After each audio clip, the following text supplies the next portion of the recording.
harakibazwa ikibazo kimwe nyuma y'uwaba yarahanuye indege ya Habyarimana, ariko se aho ihanukiye ninde watwaye aka gasanduku? Mu gitabo cya Yohana igice cyaho cya 17 ku murongo wa 17 hagira hati, ubereshe ukuri kuko ijambo ryawe ari ryo kuri. Nitwa Simeon Muhumuza. Iyi ukurikiye ni One Nation Radio, ijwi rya diaspora.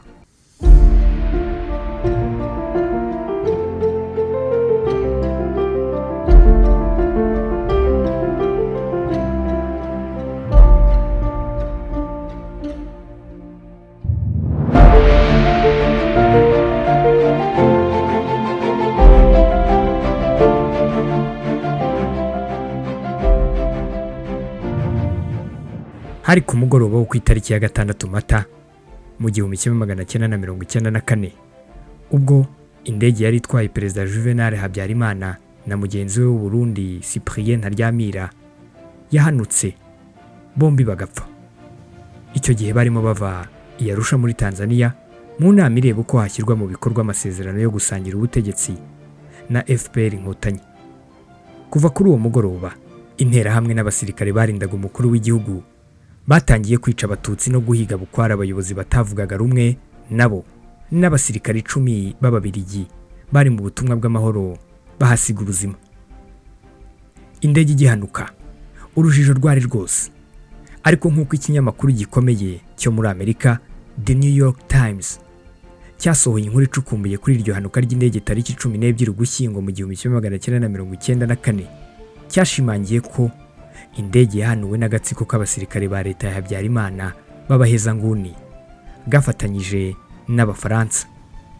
Umubirigi witwa Paul Henrion wari umaze imyaka isaga 60 ku kiyaga cya Muhazi, we yatangaje ko ubwo yageraga i Masaka avuye i Kigali ari kumwe n'umushoferi we batwaye moteri y'ubwato yari yapfuye bavuye kuyikoresha, ngo yabonye imbere yabo imodoka ikurura imbunda nini.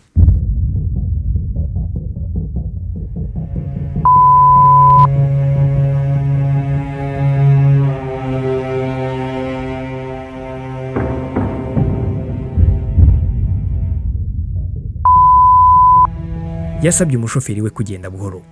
Bageze imbere bahura n'abasirikare birabura bagera kuri 12. Babiri icyo gihe bari bambaye imyenda mishya ya gisirikare y'ingabo zatsinzwe arizo ex-FAR. Buri wese yari afite imbunda ku rutugu, imbunda nini cyane yo ngo yari itwikirijwe n'umwenda, aho abasirikare bari bambaye ingofero zihengamiye iburyo, uretse abo basirikare babiri bari bazihengekeye ibumoso. Uyu muzungu yakomeje urugendo rwe aza kugaruka mu mujyi wa Kigali nimugoroba. Nyuma y'iminota 45 ageze i Kigali nibwo yumvise ko indege yari itwaye Perezida Habyarimana ihanutse.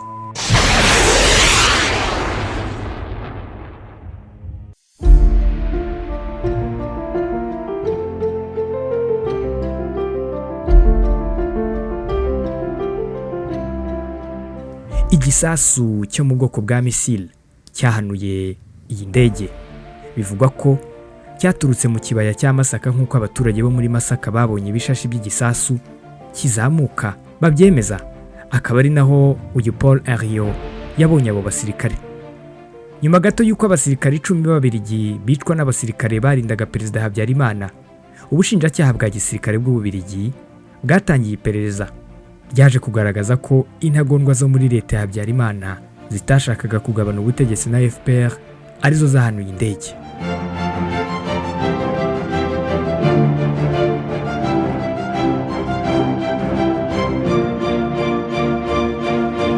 Ibi bihura neza kandi n'irindi perereza ryakozwe nyuma na leta y'u Rwanda rigasohora raporo muri 2012, raporo yiswe Mucyo nk'uwari ukuriye iyi komisiyo. Uretse ayo maperereza, nyuma y'impapuro zo guta muri yombi abayobozi bakuru b'u Rwanda zibashinja kugira uruhare mu ihanurwa ry'iyo ndege zasohowe n'umucamanza Jean-Louis Bruguière, nta perereza ryakozwe. Leta y'Ubufaransa yashyizeho itsinda ryo gukora iperereza.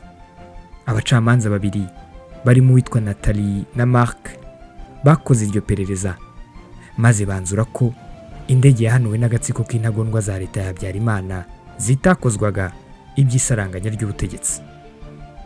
Mu ntangiriro z'ukwezi k'Ukwakira muri 2016, ubucamanza bw'Ubufaransa bwongeye kuzamura iyo dosiye bwari bwaratangaje ko yarangiye, buvuga ko ngo bugiye kumva umutangabuhamya bufata nk'ingenzi ariwe Kayumba Nyamwasa urwanya leta y'u Rwanda. Kuri ubu ngubu inzobere z'abasirikare b'Ababiligi zakoze iperereza zavuze ko iyo ndege yahanuwe na misile z'Abarusiya zari Masaka, mu birometero bike uvuye ku kibuga mpuzamahanga cya Kanombe, ikigo cy'abasirikare cya Kanombe n'ingoro ya Perezida Habyarimana. James Gasana wabaye minisitiri w'ingabo mu 1993 utarabajijwe n'abakoraga iperereza, avuga ko izahoze ari ingabo z'u Rwanda ex-FAR zitigeze zitunga izo misile kandi nta basirikare bari bahugukiwe uko zikoreshwa bari bafite. Ibi bituma hakekwa ko abarwanyi bari aba RPF Inkotanyi aribo barashe indege, ariko Gasana akavuga ko bidashoboka kuko hari hafi y'ikibuga cy'indege, ikigo cya gisirikare n'urugo rwa perezida, agashimangira ko nta kuntu Inkotanyi zari kwinjira muri ako gace bucece ntibazibone. Mu iperereza ryakozwe n'abo Babiligi babonye inyandiko y'impapuro ebyiri yanditswe n'uvuga ko yari mu bantu 4 bacuze umugambi wo guhanura indege, harimo n'Abafaransa 2. Iyo nyandiko yageze kuri Colette Breckman, umunyamakuru w'Umubiligi ukorera ikinyamakuru cyitwa Le Soir Belgique, ari nawe wayishyikirije iryo tsinda ry'Ababiligi bakoze iperereza. Uwanditse iyo nyandiko utavuga amazina ye yombi ngo yari umuyobozi ukomeye mu mutwe w'interahamwe no mu ishyaka rya CDR ryari rizwiho kugira ibitekerezo by'ubutagondwa. Yanditse ko bishe Perezida Habyarimana kugira ngo ibe imbarutso yo gutsemba Abatutsi n'abatavuga rumwe nabo. Yashimangiye ko muri uwo mugambi bawucuranye n'Abafaransa 2 bagafatanya no kuwushyira mu bikorwa. Mu magambo ye, nk'uko ikinyamakuru Kigali Today muri iyi nkuru kibisobanura, ngo yavuze ko ngo atari buvuga amazina yombi y'Abanyarwanda, ariko izina rimwe ry'umwe muri abo Bafaransa ari uwitwa Etienne. Amakuru yaje kumenywa n'Ababiligi bakoraga iperereza nuko uwo Mufaransa ari umusirikare w'inzobere mu by'intwaro nini wari umaze imyaka 30 mu gisirikare atoza abasirikare barindaga perezida w'u Burundi. Uyu musirikare ngo yari Umufaransa ukomoka mu birwa bya Martinique cyangwa Guadeloupe, gusa ntibabashije kumubona ngo bamubaze kubera igihugu cy'Ubufaransa cyabyanze. Kuri ubu rero muri uyu mwaka wa 2022 kuri iyi tariki turiho ya 20 Mutarama, urukiko rusesa imanza mu Bufaransa rugiye kwiga niba rushobora guhagarika burundu cyangwa kwiga dosiye yo muri 2018 igendanye n'ihanurwa ry'indege ya Perezida Habyarimana. Umwanzuro w'urukiko biteganijwe ko uzatangazwa ku itariki ya 15 Gashyantare muri uyu mwaka wa 2022. Uru rukiko rukuru mu nzego z'ubutabera mu Bufaransa ku munsi wo kuwa 2 rwasabwe kwiga ku bujurire bwatanzwe n'imiryango y'abaguye mu ndege ya Habyarimana. Agatha Kanziga, umugore wa Habyarimana, n'umwe mu batanze ubujurire hamwe n'imiryango y'abandi baguye muri iyi ndege. Ni nyuma y'uko muri Mata muri 2020 urukiko rw'i Paris rwari rwahagaritse iyi dosiye.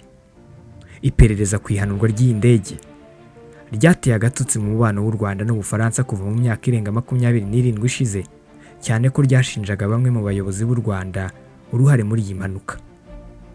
Ubufaransa bufata ihanurwa ry'indege ya Habyarimana nk'imbarutso ya jenoside yakorewe Abatutsi, gusa abashakashatsi n'abahanga mu mateka bo bakagaragaza ko atari byo, kuko n'ubundi umugambi wo kwica Abatutsi wari umaze igihe kinini utegurwa na guverinoma ya Habyarimana. Ku itariki ya 21 Ukuboza mu mwaka wa 2018, abacamanza bakora iperereza ku ihanurwa ry'indege ya Habyarimana bahagaritse ibirego bari bakurikiranyeho abo bakekagaho uruhare muri iki gikorwa, bavuga ko habuze ibimenyetso bibashinja ibyaha ndetse ko n'ubuhamya butangwa kuri iki kibazo buvuguruzanya. Abo bacamanza banagaragaje kuri iryo perereza ryangije byinshi ku buryo abatangabuhamya bamwe bagiye bahakana gukomeza kuyivugaho. Uyu mwanzuro waje kwemezwa n'urukiko rw'ubujurire rw'i Paris muri Nyakanga mu 2020. Icyo gihe mu cyegeranyo kigizwe n'amapaji 68, urukiko rwanzuye ko nta bimenyetso bifatika bihari byatuma rikomeza.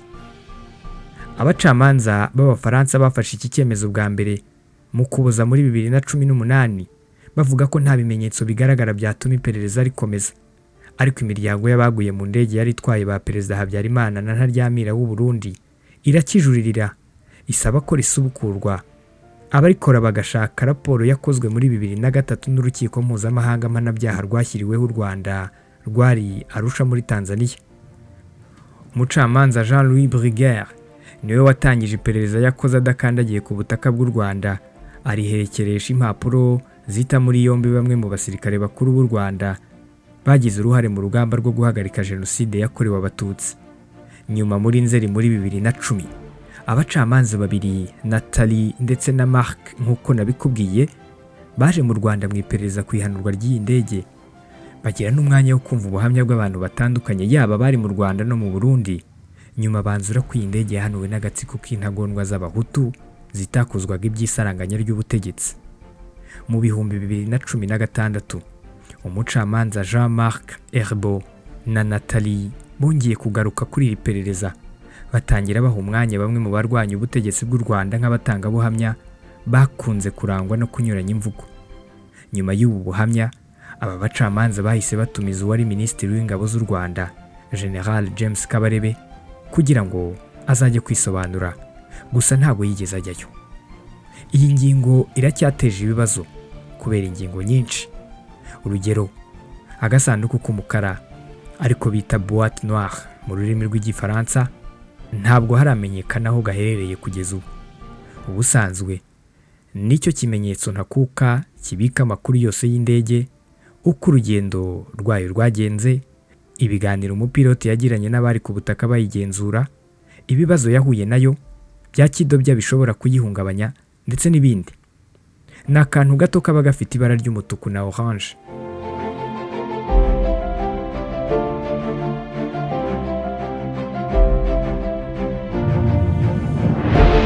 Imyaka igiye kuba 28 ikinyoma cyarakwiriye isi yose ko indege ya Habyarimana yahanuwe n'ingabo za FPR Inkotanyi, gusa habuze gihamya. Ni ikinyoma cyakwijwe n'Ubufaransa nk'uko benshi mu basesenguzi bakomeje kubigaragaza. Indege ya Falcon 50 ya Habyarimana yahanuwe ubwo yari iri hafi kugwa i Kanombe. Ibice bimwe byayo byaguye mu rugo rwe. Agasanduku k'umukara kayo kabitsa amakuru yose kugeza ubu ntabwo karagaragara, ndetse abahanga bagaragaza ko bishoboka ko abapilote babonye aho ibisasu byayihanuye byaturutse ndetse bagashaka no kubikwepa. Amaperereza menshi yakunze kugaragaza ko ibisasu byaturutse muri Camp de Kanombe ahagenzurwaga n'abasirikare ba Habyarimana batakozwaga iby'amasezerano ya Arusha, hanabaga batayo kandi y'abaparakomando. Harakibazwa ikibazo kimwe nyuma y'uwaba yarahanuye indege ya Habyarimana, ariko se aho ihanukiye ninde watwaye aka gasanduku? Iyo usomye inyandiko zose zivuga kuri aka gasanduku, kimwe mu bintu ubona ni ukubusanya imvugo ku ruhande rw'Ubufaransa.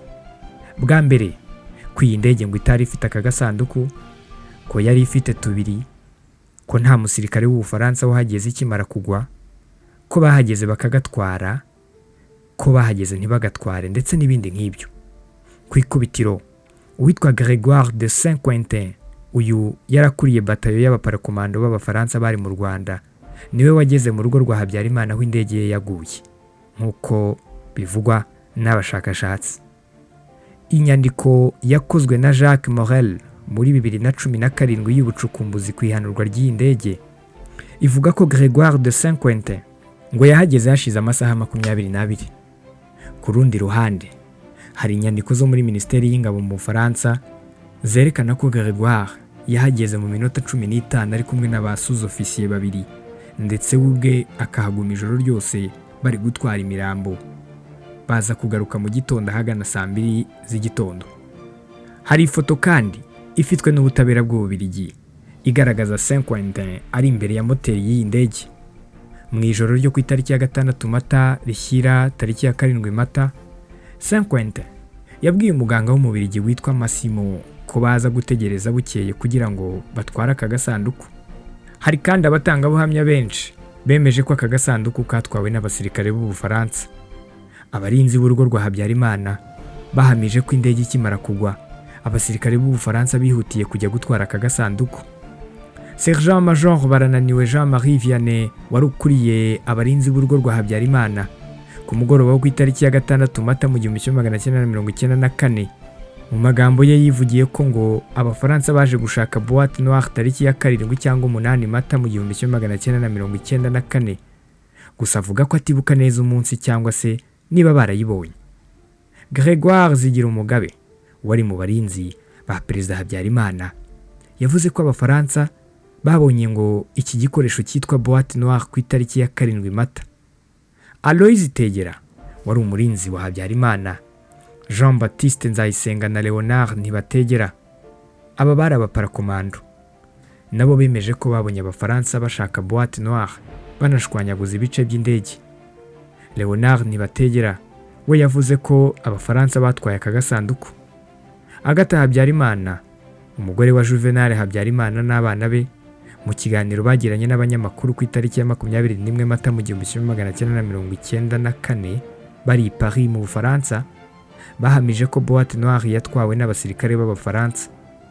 Colonel Bernard wari ushinzwe ibikorwa bya gisirikare muri ambasade y'Ubufaransa mu Rwanda, nawe yahamije ko babonye agasanduku k'umukara k'iyi ndege. General Paul Rwarakabije wari Lieutenant Colonel mu ngabo za FAR mu 1994, nawe yahamije ko aka gasanduku katwawe na Grégoire de Saint-Quentin ndetse ko n'ibindi bikoresho by'iyi ndege byari bikenewe byatwawe na Lieutenant Colonel Rwabarinda akabijyana i Paris akabishyikiriza General Huchon wari ushinzwe imikoranire mu bya gisirikare. Muri raporo y'umucamanza Jean-Louis Bruguière yemeza ko Ephraim Rwabarinda na Jean-Pierre Huchon bahuye.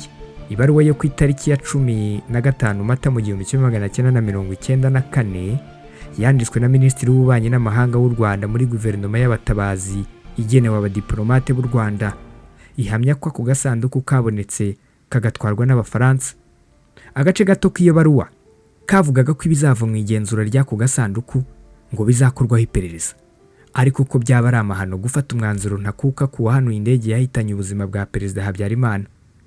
Ku itariki 27 Kamena mu 1994, Minisitiri w'Ubufaransa ushinzwe gutwara abantu n'ibintu Bernard Bosson yabwiye Minisitiri w'Intebe wungirije w'Ububiligi ko abayobozi b'Ubufaransa bafite boîte noire y'indege ya Perezida w'u Rwanda yahanuwe ndetse ko bayibitse mu bubiko bw'ikigo mpuzamahanga gishinzwe iby'indege. Hari abasesenguzi benshi bakomeje kugaragaza ko Ubufaransa bwahimbye ikinyoma ku manywa y'ihangu. Ku itariki ya 28 Kamena mu 1994, Paul Baril wahoze mu ngabo z'Ubufaransa yeretse abanyamakuru igikoresho byitwa ko ari boîte noire yari yagiye gushaka i Kigali. Icyo yerekanye ni agakoresho k'ikoranabuhanga gacomekwaho iminara. Muri Werurwe mu 2004, ikinyamakuru Le Monde cyatangaje ko Loni ariyo yahishe aka gasanduku i New York. Ni mu gihe ingabo zayo minuar zitigeze zohereza ikintu na kimwe muri Amerika gifitanye isano n'iyo ndege. Muri make, benshi bakomeje kuvuga ko bisa nkaho kuva mu 1994 hari icengeza amatwara rikomeye ryakozwe n'Ubufaransa mu itangazamakuru mu kuyobya uburari kwirengero ry'aka gasanduku. Abashakashatsi benshi bagiye bagaragaza ko ikiri ukuri ari uko indege Falcon 50 yari itwaye Perezida Juvenal Habyarimana yari ifite boîte noire, aho yaguye nta basirikare ba minuar bigeze bemererwa kuhagera. Ibi byanatumye ako kanya nta perereza mpuzamahanga ritangira. Abari bemerewe kugeraho iyi ndege yaguye akaba ari bo bazi aho agasanduku kayo kari. Abo barimo abarinzi ba Habyarimana, abagize batayo y'abaparakomando n'abasirikare b'Ubufaransa. Gusa bitewe n'ijambo Ubufaransa bwari bufite mu Rwanda, benshi bagaragaza ko amahirwe menshi ari uko ari bwo bwayitwaye. Muri make, Baril wari inkoramutima ya Habyarimana n'umuryango we ko ari we ushobora kubuza ukuri.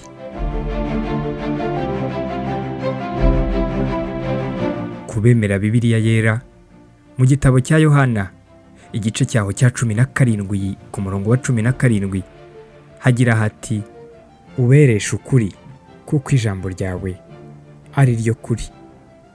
Ese Baril wari inkoramutima ya Habyarimana n'umuryango we yaba koko ashobora kuzageraho yerura akavuga ukuri?